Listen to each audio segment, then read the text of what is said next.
Hi, Dr. Wright again from Walnut Creek Animal Hospital in Purcell, Oklahoma. We're finishing up our first aid series for the working class canine, and we're demonstrating now. We've shown how to build some of these splint apparatuses, various types. This will be the last one that we apply. This one is a Spica splint that we made out of aluminum rod stock that we're going to apply to the front leg of this particular model. And so we've made this ahead of time. We have it in the truck, and now we're going to show you how to apply one. So for a dog that would have, say, a fracture in the humerus or radius, somewhere in the leg, and we want to isolate that leg for a little while until we can get out of the location that we are and get back to veterinary help in order to get radiographs taken and figure out what the repair process is going to be for this dog. We want to immobilize that, and this is a good way to use, or something good to use to immobilize it. But so at this point, we're going to want this patient or dog laying in lateral recumbency, and as we demonstrated with the tape stirrups on the other videos, for bandaging this part of the leg, that's exactly the way we're going to start out, same way.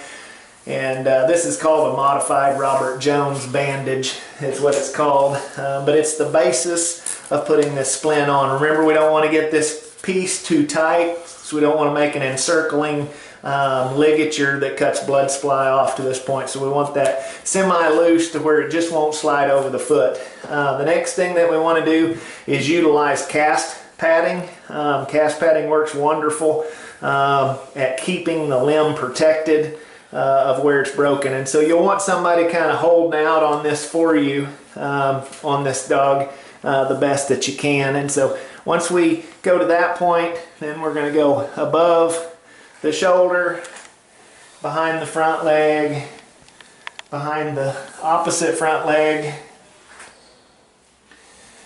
and we're going to come back around and start back down this leg. So at this point, I'll just go from the bottom again to the top. And you might have to put 3 or 4 of these layers on to provide adequate padding for your particular dog. But we want to just circle, and this helps to hold the bandage on, in doing this. And like I said, provides adequate padding everywhere that metal splint or aluminum splint is going to be touching. So we've got this guy adequately padded now. And so in application of the splint, basically, like I said, we already made this splint to fit this particular dog. We're going to utilize our vet wrap, and we're going to just wrap this thing in with our vet wrap.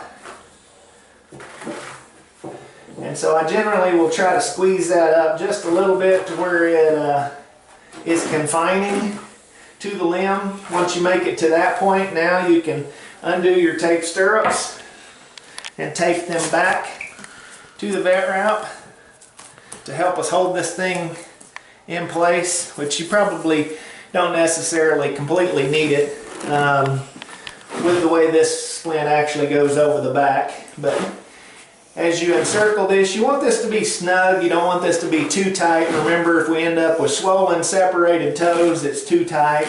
But we just cover this entire splint now. Same way as we added the cast padding.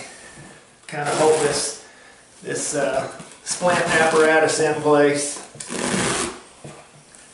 And it might take you 2 or 3 rolls of the vet wrap in order to get this accomplished.